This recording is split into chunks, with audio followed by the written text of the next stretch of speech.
Hi besties, welcome back to Go Off Twin. My name is Maddie, and this week we're going to be talking about attachment styles and why you're ruining your relationship.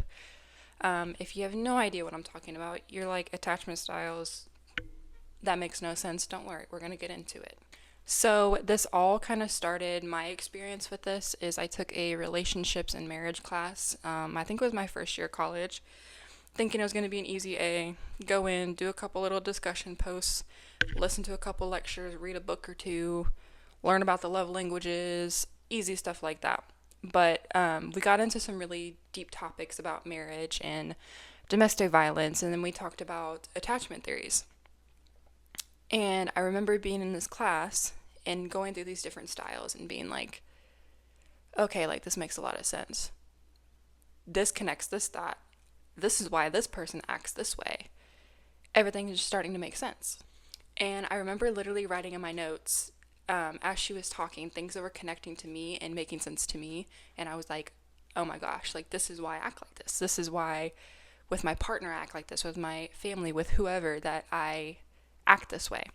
The shutting down, avoidance, rejection, all those feelings goes all the way back to attachment styles. And if you find yourself overly analyzing text, shutting down during conflict, being too dependent on your partner, I'm sorry to let you know, but this is going to be your villain origin story too. And just to let you know what we're going to talk about in this episode, we're going to break down the 4 different attachment styles.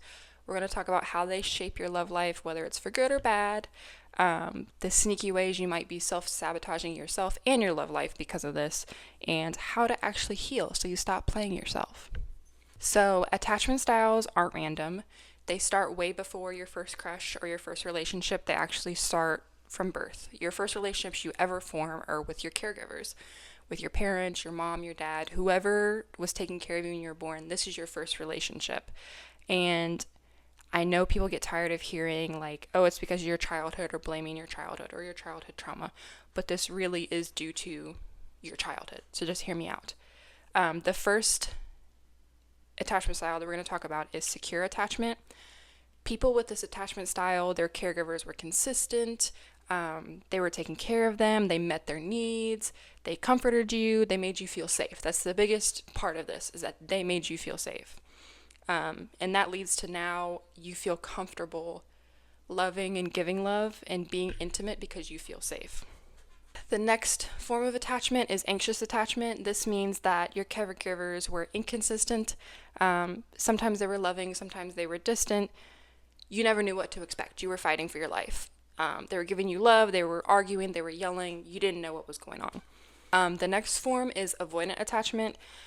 This is when your caregivers really dismissed all of your feelings and your need for validation. So maybe you had a book report you got a good grade on, you had an art project and you showed your mom or dad or your grandma, whoever, and they really dismissed you, okay, bye. Or didn't really validate you in that context and that feeling. And that's why when you're an adult and you're getting to the relationships and you want to form a deep emotional connection, you kind of reject it and run the other way because you don't feel safe to really express yourself and to let yourself be intimate. The next attachment style is fearful avoidant. These are some really traumatized people. You were having really happy moments with your caregivers. Maybe you had great birthdays or great trips, but then you also had really negative, bad events. Not necessarily saying it has to be abuse or some sort of domestic event, but it's really intense moments of fear. And this kind of puts you in a cycle of craving intimacy, craving the good feeling, but being so afraid of it as well. So you also avoid it. So you're kind of constantly ping-ponging back and forth. So basically, your attachment style is kind of the blueprint for your love life. It's what was created in your brain in your childhood, and it's how you learn to give and receive love. And it shouldn't be a surprise, but it's probably why you're acting the way in your love life currently. Then we're going to get into the 4 attachment styles and the kind of behaviors you see with these. The first one is going to be secure attachment. This is going to be the healthy one. This is what we want to work towards and what you want to be in. Most people aren't in this, but if it is you, congrats, you're rare. Everybody else is in the trenches. But signs and behaviors in this is just feeling safe in relationships. You communicate openly. You don't overthink every text or action or what they're doing, what your partner's doing. Just very positive and confident behaviors in this attachment style. The next one is anxious attachment, and we're going to call this Miss Clingy. People with this attachment style, they need constant reassurance. They overthink every tiny shift in their partner's tone. They get panicked if you get left on red. You're checking their location when they go out. You're watching, Life 360 or Find My, like it's a TV show. You're a little insecure. If you've ever done any of this, which I know we all have, you probably have a anxious attachment style. The next one we're going to talk about is avoidant attachment. Anytime I see somebody with avoidant attachment, these are our situationship queens. They love being independent. Emotionally, they shut down when people get too close. They're fine, with the situationship side, getting what they need done, but anything on the emotional level, can't do it. They think love is kind of a weakness, but this kind of ties back to their childhood and how things kind of played out in their home. These people kind of run away from love. Something's not computing, something's not working on that front. The next attachment style is fearful avoidant. We're going to call her Miss Switcheroo. You're craving love, but you're also fearing it. It's in your dreams and it's in your nightmares. They push people away, but then they also get sad when they leave. You're cutting people off, but you're getting sad when they leave. You're breaking up with this person, but then you're super sad when you're not talking to them anymore. It's a very hot and cold behavior, and the vibes that they kind of give me is, I love you, but don't touch me. Like Doberman behavior, The next thing we're going to talk about is why these different attachment styles are ruining your relationship. The first one we're going to talk about is anxious attachment, because this is probably what most people fall in the category they're in. Probably text first way too often. When you're not getting a response you want, you're spiraling. You're checking if they were on Snapchat. You're checking their Instagram. You're texting checking where they are. You're really being insecure. And you're like, did I say something wrong? Did I do something wrong? What are they doing? Why are they not answering? Where are they at? Who are they with? You're very questioning yourself and questioning the relationship. You also take things very personally. If somebody cancels plans, again, it's, what did I do wrong? Why are they canceling? What are they doing instead? Am I not being a good friend? Do they not like me anymore? That's the biggest question that people with this style really ask themselves all the time is, do they not like me anymore? Do they not want to hang out with me anymore? It's very questionable of yourself and your actions, and it's just, you're really being hard on yourself. Another aspect of this attachment style too is many of them pick fights to get reassurance. Call these attention seekers. It's an attention seeker. You're just wanting to get that validation. That's what you're craving in this style, is this validation that you didn't get in your childhood. You're craving the attention from somebody that you didn't get any way you can get it. If you're picking a fight, if you're over talking people, or if you're giving up part of yourself to get more attention from people, even though you're humiliating yourself or putting yourself down. Anxious attachment. The next one we're going to talk about is avoidant attachment. These people prefer low-key relationships, want to keep it off social media, don't want to post nobody, don't want to do nothing. And let's just clarify right now, the fuckboy you're seeing who doesn't want to post you, who is seeing 18 other girls, he does not have anxious attachment. He doesn't know how to treat a woman. Let's not confuse the two. He does not have anxious attachment. He doesn't know how to treat a woman. Period. We're not going to excuse, and no, we'll get into that anyways, but we're not going to excuse that behavior and just say it's an attachment style. But with this avoidant attachment, again, think situationship. I don't want to make this deep connection. I want to keep it surface level and just keep it, not too deep. And when you're in this attachment style, you're really missing out on making true connections and really connecting with people on a deeper level. It could be friendships too, like you being kind of fake with friends and you're just staying kind of surface level and not really getting to know them. It plays into this attachment style too. The next one we're going to talk about is fearful avoidant. So this could be people who fall in love too fast, or the people who kind of love bomb. They're loving the love and they kind of really get into it and then they just completely change and go the other way and cut you off and stop talking or stop giving the same energy. These people need help, first of all, but they have that fearful avoidant attachment. They fall in love really fast and then they panic when it gets too serious. You push people away and then you really get hurt when they leave. It's also important to recognize people who are mentally ill or manipulators, and when it turns into like a domestic relationship, some of these things that I'm talking about can be used as tools to manipulate somebody or to gaslight somebody into staying. And I know a lot of ladies have fell for people that do this love bombing technique.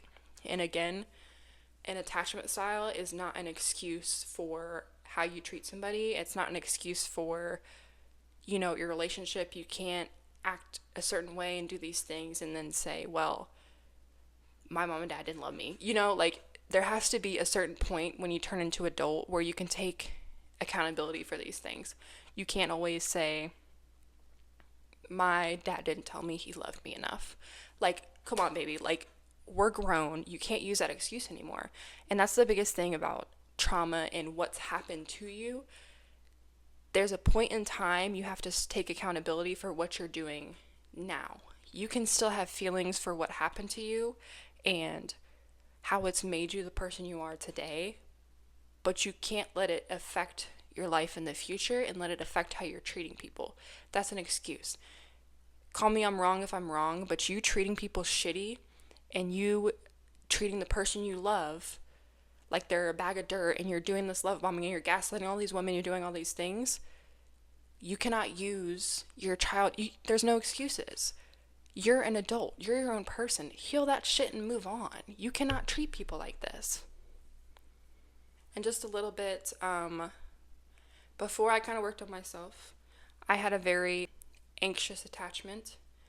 And, I always knew, even, your friends are going out and you're like, ooh, where are they going? Who are they with? Even, relationships and, boyfriends, it's I'm watching Life 360 like it's a Netflix show. I'm looking up the address of where you're sitting at. I'm looking up the street light that you're sitting at and wondering if it's a strip club down the road. I'm looking up everything. I'm very detective. You have a name pop up on your phone, I'm doing a Facebook search, a CaseNet search. If you're not from Missouri, CaseNet is you can look up somebody's name and it pops up all their past charges and cases, everything. I'm doing a full search. I'm looking you up on Instagram, Facebook, Cash App, everything. I'm going to figure out who you are. It doesn't matter what it is. That could be a pro and that could be a con, but that's just me to feel confident and to feel safe and to know everything. I'm going to do my whole background search. And that was just part of the attachment, is I'm always wondering what they're doing, if I said something wrong, if they're not answering, are they asleep? Are they out at the club? Are they messing with another girl? What's going on? But a lot of trying to fix that is realizing your attachment style, realizing how you're acting in a relationship, how you are in the moment. And another thing too, if people around you, friends, relationship, if they're all leaving and telling you the same thing, or you're all having problems and they're telling you the same thing, maybe it's you. And that's okay, because you're going to work on yourself. But it's probably you. If you have had 10 boyfriends and they all leave, all ends bad, all ends, hella crazy, part of it has to be you. Something is going on here you need to heal in order to have a great relationship. Okay, the next thing we're going to talk about is how to stop you from self-sabotaging yourself, and then how to kind of heal yourself, because at the end of the day, we all want to get to this secure attachment.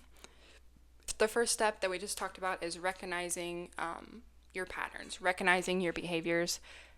If all your exes had the same exact complaint, you're crazy. Maybe it's not just them. Again, you need to look at yourself. The next thing you need to learn is emotional regulation. If your partner is not texting back for 30 minutes, it is not a crisis. Don't shut down. Don't freak out. Take a deep breath.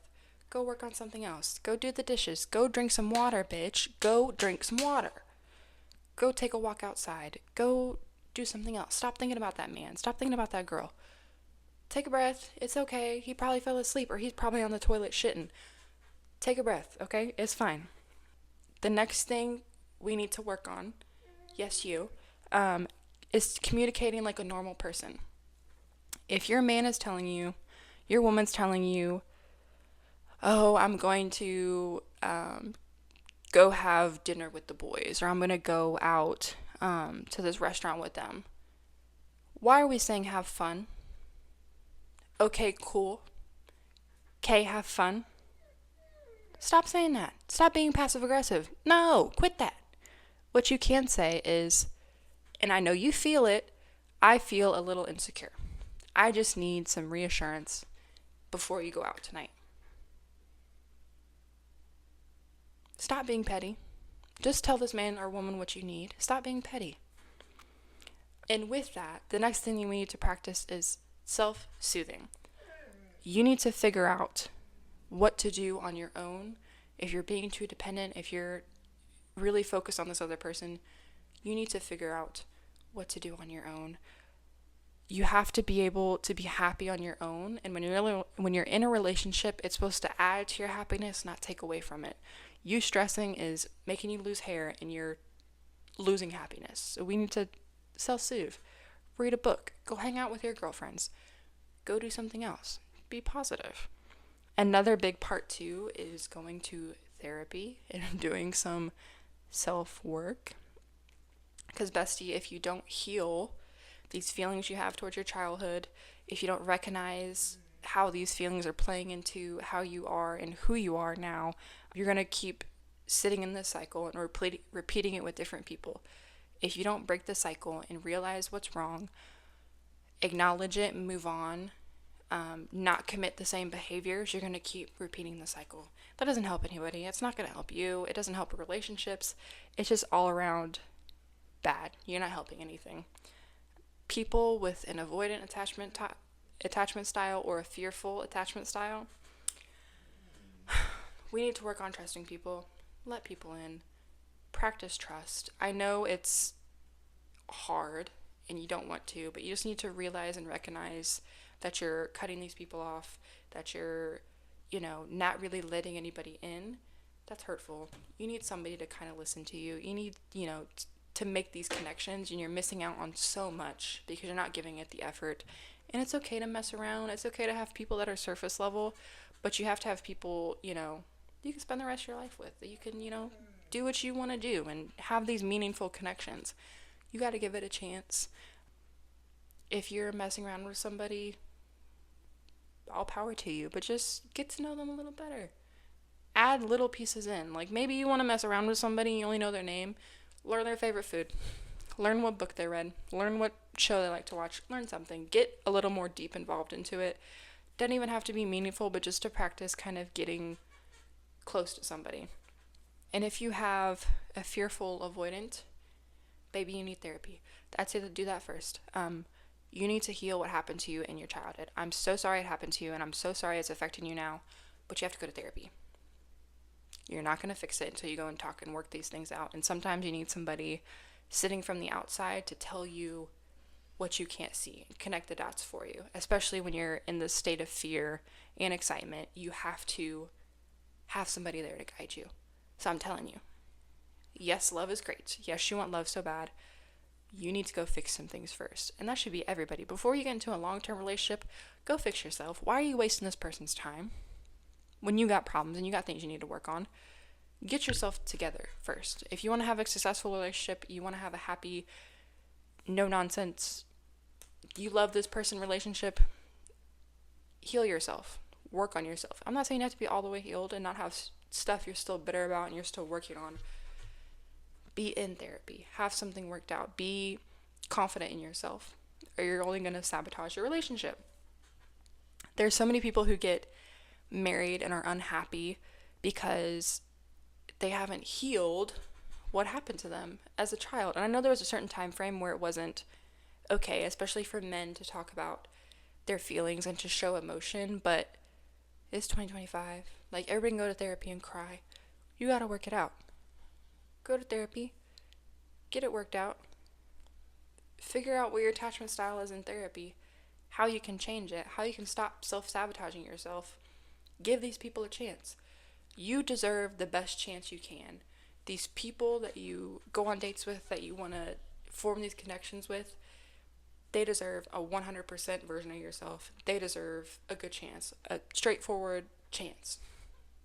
Everybody deserves that. And another point I want to make is when you had this attachment style form in your childhood, it can change. Traumatic events, a relationship teaching you something, or you kind of just changing as a person, you can change to a different style but not necessarily be secure. You can go from fearful avoidant to avoidant. You can go from avoidant to anxious. You can go from anxious to fearful avoidant. It kind of just depends on what has happened and what has made you change your perception about love. And that reflects kind of how you move forward in the future. Your brain's really good at attempting to protect itself. So if it learns that love is hurtful or love is abandonment, you're going to change your attachment style. Your brain is going to have you look at these new ventures and these new examples of love differently. It's going to say, okay, that's danger. We're not going to get involved with that. But when you have these good instances, you have a good relationship, you form these good bonds, and you're taught that love is safe, love is kind, love is patient, you're going to look at other instances of love and other relationship opportunities and be like, okay, this is okay. This is a green light. This is why we all want to move towards this secure attachment style. And is it realistic to be in that all the time? Can you be secure but still have these anxious feelings? Yes, everybody has anxious thoughts. But the whole point is that you're giving the relationship a true shot and you feel great in it. It's adding to your happiness. You feel secure. You're not worried that he's out in the streets. You're not worried that he's in the club, that he's talking to these other women. He or she, you're just confident. You're not having to have all this extra stress or this fear that you would in these other attachment styles. And I was trying to think of like some examples I can give you guys of, these attachments so you can kind of just understand. When I think of a secure attachment, I'm thinking like sweet old grandma and sweet old man, like Carl from Up and his wife, and they were built this house and painted it and had this dream, very secure in that relationship. When I think of a clingy one where somebody's always attached and grabbing onto somebody, I'm thinking of like jock and cheerleader, and it's Chad this and Chad that. I'm always thinking of like a clingy, girl who's always like, hey babe, hey babe, hey babe, hey babe. That's always on somebody. And then in public, you have to make it known and like, we're in a relationship and you're just trying to overexert yourself because you're anxious. When I think of avoidant attachment, the person I always think of is Christian Bale Batman. Hotshot billionaire, has money pieces, has side pieces on his arm, but isn't really making any of these attachments because he's scared. His parents died. He only had Alfred. He's a very scared person. He's scared to let anybody in and kind of let them close. I always think of Batman or X-Men. Any of them. I don't know why so many superheroes, like especially in today's world, they go through it and everybody in their close friends and love life die tragically. But when I think of fearful avoidant, the couple I think of is Mr. and Miss Smith. Not that it ever gets this extreme, but you have to think they're loving each other and then they're trying to assassinate each other. Like it's very completely one side of the board and then completely the other side of the board. Very intense. Not saying that, you're trying to physically assault each other, but it's just a good example for you to think of. Basically, we've talked about the 4 attachment styles. Secure, think the healthy one, the one we want to get to. The anxious one, the one that's, clingy, has a couple issues. The fearful avoidant, the one that's, think your typical fuckboy, situationship queen, that's y'all's thing. Fearful avoidant, that's the one that's kind of hot and cold. You remember switcheroo. I hope you guys kind of listened to all of these and you had some bells kind of ring off in the head. Some things kind of hit the mark. I really want you guys to kind of reflect on these 4 different styles and realize which one you fall into. drop a comment down below. Let me know which category you fall into. And if you don't fall into the secure attachment, don't feel bad, because most people don't. But what could you do to kind of work towards that? Or what behavior do you notice yourself doing that you can now change and, make yourself a better partner and give yourself a better chance at forming these relationships? I want to know. Let me know what the style you are. I'm just curious. Let me know down in the comments. I love you guys. Me and Lindsey are going to see you next week. I'm so excited and happy that we're doing this and you guys are listening in, tuning in to us yap every week. We appreciate all you guys. Love you all, and I mean it. Don't self-sabotage today. We just talked about it. I gave you some coping mechanisms. Realize your attachment style. Have a better love life. Fix yourself. Okay. Again, we'll see you guys next week. Bye, twins.